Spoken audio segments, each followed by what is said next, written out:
What makes a house an outstanding home? We've asked the people of Scotland to enter their homes for Scotland's Home of the Year. Now our judges are considering the top 3 from each region, choosing one to go through to our national final. Scoring them on design, style and amazing architecture are interior design guru Anna Campbell-Jones. She's been bringing style and verve to homes for almost 3 decades. From an interior design perspective, what I'm looking for in a home is heart, soul and originality. Blogger Kate Spears, who shares her lifestyle and interior advice with millions on social media. I'm looking for a home that feels lived in and loved, somewhere that is personable, charming and a joy to be in. And architect and lecturer Michael Angus. He mentors the next generation of design talent. So what I am looking for in a home is for it to be exceptional in its ability to embrace, to entertain, and to exalt. But in the end, only one house will be Scotland's Home of the Year. Today, our judges are visiting the shortlist from Orkney and Shetland. And they're starting with a self-build in Burgh in the west of Shetland. The Henrun is home to Wendy, Morris and Maggie the dog. When we built this house, the first night we stayed in it, I came downstairs and I came through these doors and looked out the window to the view, and I just thought, oh wow, we really live here. And having been in Shetland my whole life, I actually felt like I was seeing it for the first time again. If you can see the sea, then you kind of feel like you're home. The Henrun is a 1.5-storey wooden framed home. The master bedroom with ensuite and spare bedroom are on the upper level. An ensuite bedroom used as a gym, additional bathroom, living area and Wendy's workshop are on the ground floor. This is my favourite part in the home because I sit here, I have my tea or a cup of coffee, and because I can see everything that we built the home for. The judges must now assess the home armed with only the basic facts about the property and its owners. That's the first time I've seen a greenhouse made out of timber. It is a beautiful colour, though, and how well it fits with the landscape. Well, it's a kind of tradition here, isn't it? These sort of painted, timber-clad homes. Yeah, becoming a tradition, an increasing tradition, I think, isn't it? Yeah. Should we go check it out? Yeah.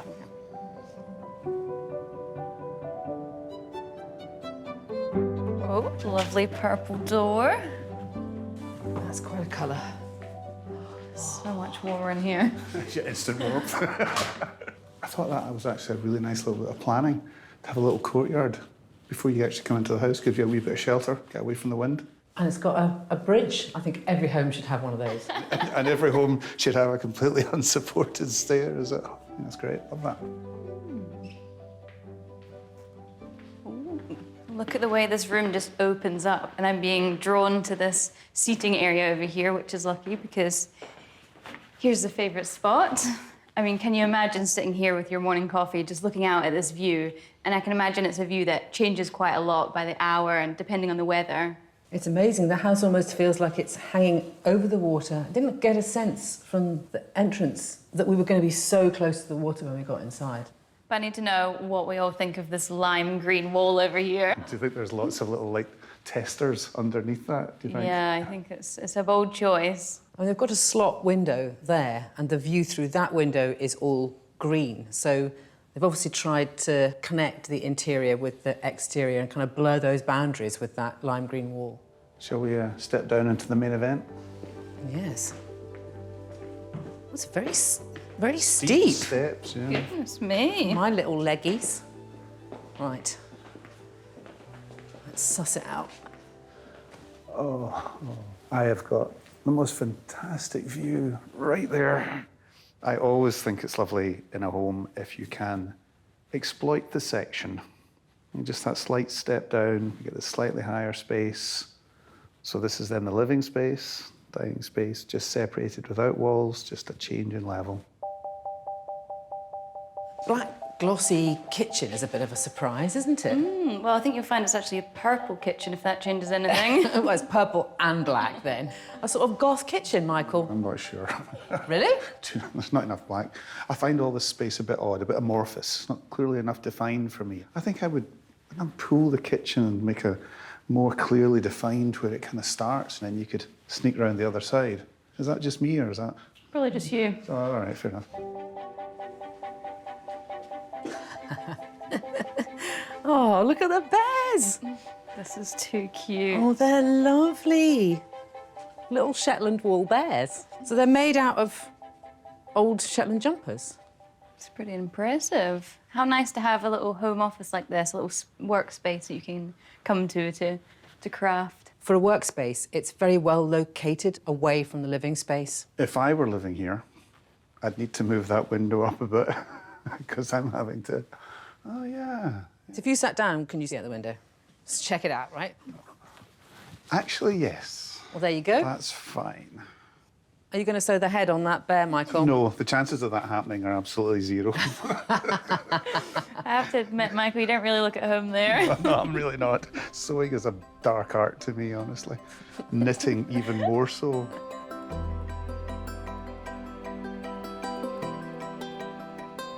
We'll see if this cantilever stair holds us up, shall we, Michael? Yeah.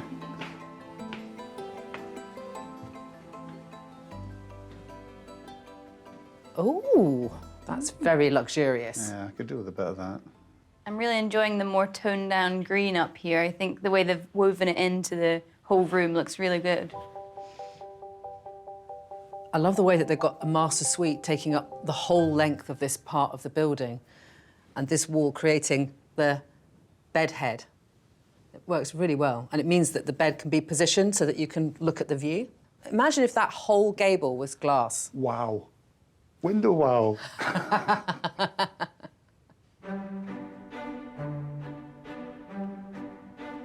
we have a nice big bathroom. This is huge. Oh, the bath. Wow. What a red wall. Goodness me. We're all getting in. Well, that would wake you up in the morning, wouldn't it? The judges will now mark Wendy and Morris's home out of 10, with functionality, distinctiveness and design in mind. One score will be held back until the judges have seen all 3 homes, when their combined scores will be revealed. Michael will keep his score a secret. I think for me it was the natural light that wowed me as soon as I walked in. I love to see a bright space like that, and I think they just made the most of the views and made the most of all the light around the home. I think it's fair to say that the colours were quite bold, but I think, you know, they were expressing themselves and there was a lot of personal touches and it just seemed like such a homely home. I'm going to give this home an 8. It was a lovely colour, the house. I mean, what a brilliant first impression. The split level between the food area and the lounge area, it's always a good idea. I think the steps are a little bit steep, and I would have made them much, much deeper so that you could actually sit on them. And that would be a really fun, social space. I'm going to give this home a 7.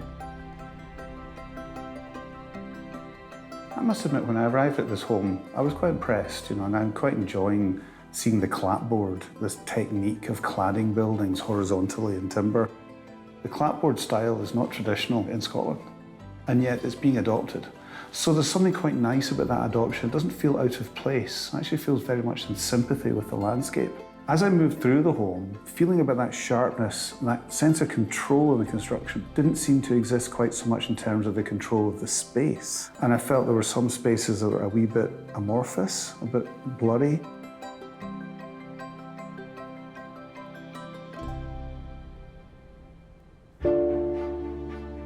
The next home to face the judges in Shetland is a renovated croft house in Cairngord. Home to Shetland's largest plantation of trees and also home to Julie and Gary. Gary decided to sell the house but got more than he bargained for with the sale. I came along to view the house and I met Gary and we got together. So I bought the house in September 2018. So we've been here together 2 years. 2 years, yeah, 2 years. And since then, all the decor has been done by ourselves. I love mid-century modern and I absolutely love retro stuff. Evrabister's original buttoned bend design is over 200 years old but was extended in the 60s. The open-plan living and kitchen area leads through to 2 bedrooms and a bathroom. Making the most of the garage, Julie has converted it into a multi-use space. This is my favourite place in the home, and it's just lovely sitting here, looking at the beautiful views outside after a hard day's work. And now the judges arrive for their first sight of Evrabister. Now that is so quaint, isn't it? I already can tell I'm gonna like this. Yeah, it's giving you a feeling. It's just a very traditional Scottish building, isn't it? With a door in the middle, rooms on either side, no problem. And that shed over there, that's almost as big as the home itself. Shall we have a look? Yeah. Let's do it.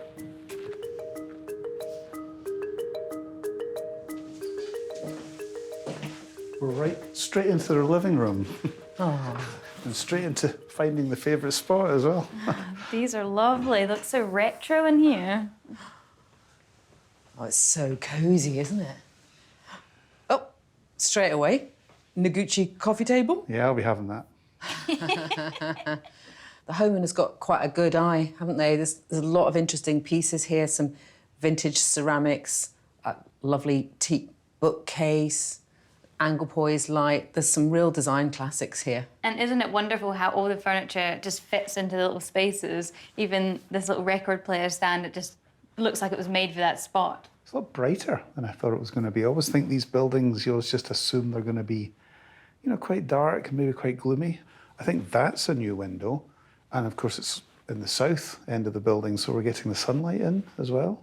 Yes, it wouldn't have had a window in the gable I end. wouldn't have thought so, no. And I'm quite enjoying this kind of cascade of additional depth added to the wall. It's quite an interesting thing to do because you don't need that thickness anymore, so you can do something else with it. So these walls would have been 1 metre thick. You know, just in case you don't have enough wall.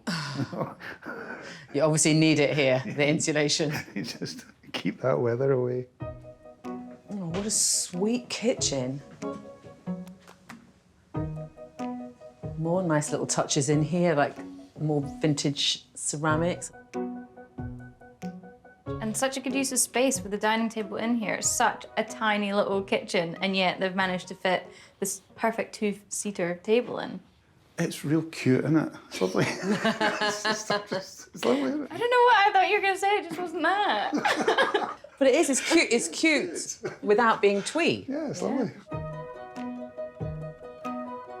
I think what we've got here is we've got an extension to the original croft. You know, we're obviously beyond the line of the wall, aren't we?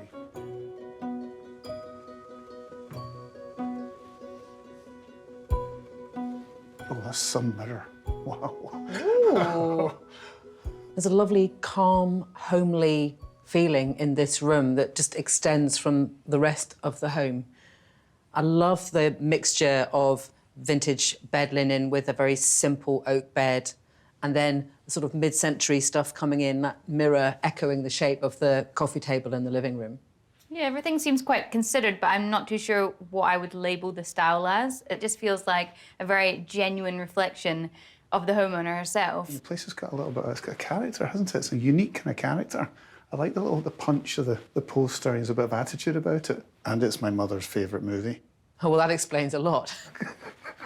It's what my dancing ability. It feels like we've seen the whole home, but I'm really curious to explore that shed that we saw on the way in. Let's go then, shall we? Yes, please. Look at all these trees. That's the only trees that we've seen on Shetland. Yeah.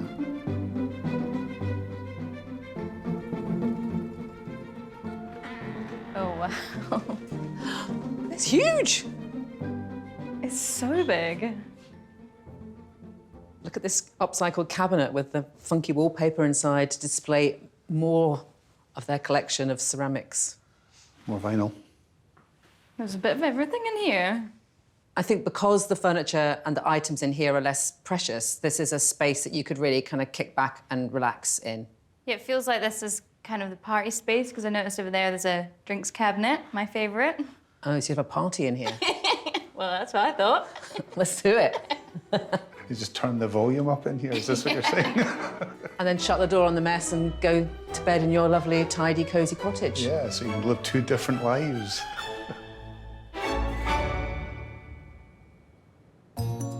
It's time for the judges to decide the scores for Evrabister. Kate is holding her score back until they've all seen the final home.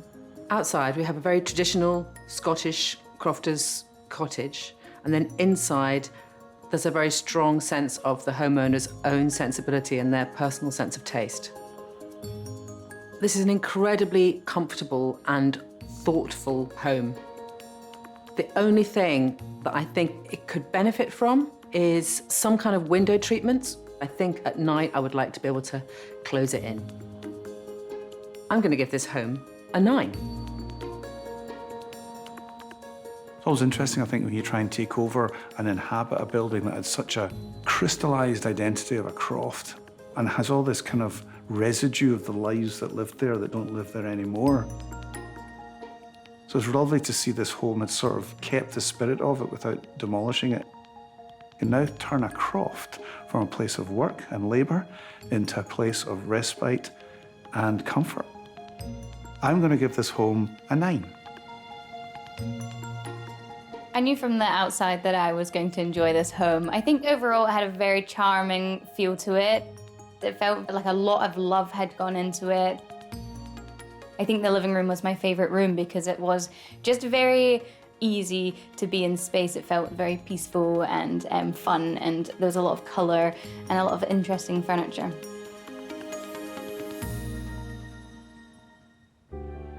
The final contender is a ferry journey away in Stromness, Orkney. Built around 1812, Double House is a Category B listed terraced house. It's been home to Joanna for almost 30 years. Originally from London, she moved to Orkney in the 80s. I think one of the reasons I love living here is the sense of history. And I think with an old house, it's nice to add your own layer to it so that you become part of its history. The houses are known locally as the double houses because it's a row of 3 back to back with another 3. So I'm surrounded on 3 sides by other houses, which actually in the winter is quite nice insulation. Double House is in the middle of the terrace. At 3 stories high, the layout of the upper floors include 3 bedrooms, a bathroom and the living room. The ground floor has the kitchen and workspace. So my favourite spot in the home is the living room upstairs and sitting on the sofa looking out of the window. So what will the judges make of the Double House? Blustery day in Orkney today. Every day's a blustery day in Orkney. It's a very interesting building we have here, isn't it? I can't quite figure this one out, actually. Seems a bit unusual. But it's clearly a building that you're meant to be on the inside of and not the outside. Oh, it's good to be inside, isn't it? Look at that. Hang on. There's a little hole for that to go on the other side. That feels like that's a little bit more than keeping the weather out. Keeping people out, do you think? I think this home, you can just tell that it's just packed full of history, can't you? You just get that feeling from it, even from the textures of all, like, the door and the timber and the door handles and everything. The flagstones, the whole thing. And there's something quite interesting over here. Oh. You don't see that every day, do you? It's my bedroom. I can't even see down there. No, Ooh. So a house down by the jetty, down by the sea, what do you think that would be for? With a secret hatch. Yeah, a secret hatch. And a bolt across the door. Yes, clandestine activities, do you think? So that's for keeping the customs guys out. Yeah, and if they get in, this is for getting away. Going to explore some more. Oh, I love all these old doors. Isn't it? Look at the big handle on it.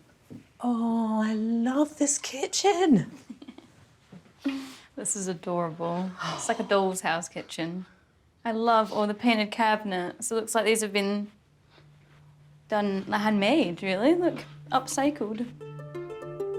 Although there's quite a mix of furniture and objects and a kind of quite an unfitted feel, it is a very simple palette. It's basically just white and this kind of eau de Nil colour, which these older pieces have all been upcycled by being painted the same colour. And I think that makes it quite harmonious. It's not doing it for me. I think I find it just, I don't know, there's something that's making me uncomfortable in here and I don't quite know what it is. I think I'm getting assaulted by all the flowery patterns. It's not quite all gelling for me. You know, there's a modern fridge and there's a computer in the corner and these things are jarring to me with the other tone, which seems to me a wee bit kind of just sort of thrown together. It just feels like there's enough in here to make it work. I think if you had less, it probably would look a little bit sparse, but then if you have more, then it would be overwhelming. I think they've done it just right.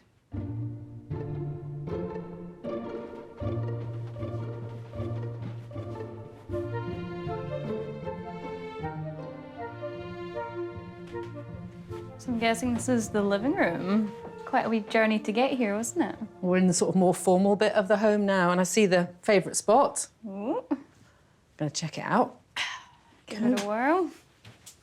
Oh, yes. How's that? Well, it's just a lovely view of Stromness from here. It's like a painting in itself, isn't it? I'm getting such a feeling of familiarity in this home because it's Georgian. Although it's hundreds of miles away, I was brought up in a Georgian home in London, and it has the same kind of feel. The windows are the same design and proportion, the low doors and the panelling of the doors, and also this kind of vertical living. So a Georgian terrace house was a similar idea with 1 or 2 rooms on each floor, and the drawing room in my parents' home was on the first floor like this. It's bringing back a lot of memories for me. You're going to get fit living in this home, aren't you? Our step count is sky high. Cute the way the landing just cuts over there just so you can get to the door. Even I feel like I have to duck. We're coming into what you might have thought would have been the attic, but this room would have always been here. This would have been another room in the home. And it's just lovely to see the original timbers, but it's been lowered, which I imagine will have been done for insulation purposes. Obviously, all the heat in your home is just going to rush out through the roof unless you do something about that.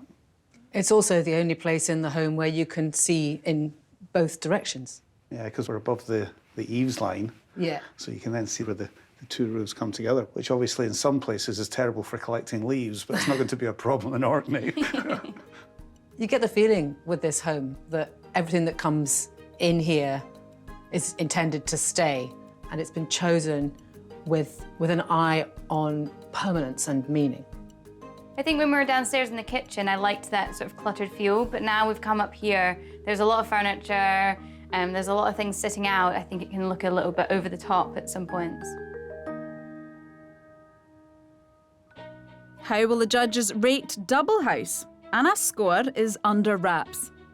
This home was the very definition of charming and homely. It was a joy to be in. My favourite room was definitely the kitchen, and I loved the mint that was carried through the whole room. But as we moved up into some of the other rooms, I felt like it did become a little bit over the top. I'm going to give this home an 8. It's a very fascinating original building, very unique. You don't see many like this, where there's a single aspect one way and a single aspect the other, all in the one building. I felt in the kitchen and other places throughout the home a slight sense of the need to maybe edit. I think minimalists are like that. You put them in a room with more than 3 things and they begin to twitch. I think there was one thing that you could almost not notice. Really a quite fascinating collection of artwork. If someone said that art is just about taking the world and translating it back into a way that someone else can understand it, then that's all over this home. And that's really rather nice. And it just sits there, not shouting at you. It's just everywhere you look, there's another picture. I'm going to give this home an 8.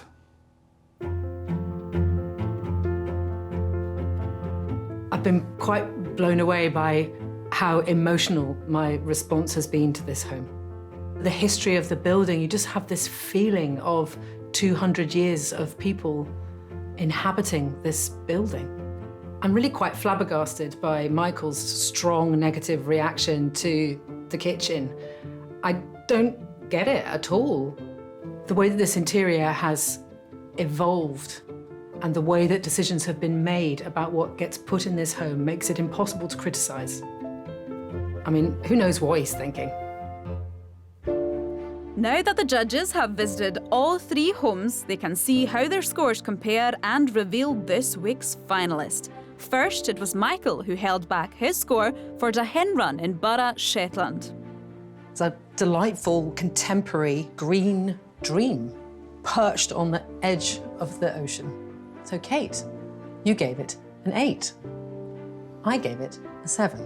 I thought this was, a really sharply built building. Really neat. The clapboard's beautiful. Had some very memorable greens about it. I also gave it an 8. Okay, so the Henrun gets 23. Next, Kate is yet to reveal her score for Evrabister in Shetland. Michael, you gave it a 9. I too gave it a 9. I loved the way when we walked in, we were greeted by that beautiful living room with those sage sofas. And the journey through the home was very, very easy and effortless, and you just kind of wanted to discover more. And of course, there was that beautiful garage space outside that was sort of a multi-purpose, almost party space. I just adored it. I gave that home a 10. Ooh, wow. Right, so Evrabister gets a stonking 28. And finally to Orkney and the double house in Stromness. Anna's score will be the decider. Michael, you gave it an 8. Kate, you gave it an 8. Well, clearly, I had a little moment in this home. I fell in love with it. There was so much resonance of the history of the home, but also such a strong sense of the home owner and their collection of artwork and furniture pieces. I fell in love with it. Yes, I gave the double house a 10. Okay. Which gives the double house 26. So, with 28, that means Evrabister is going through to the final. That was a close run thing. Yeah, it was close, but deserved. Evrabister wins in Orkney and Shetland and is one step closer to claiming the title Scotland's Home of the Year. Next time, That's posh, isn't it? the judges visit Lothian Are you seeing this? as the search continues for Scotland's Home of the Year.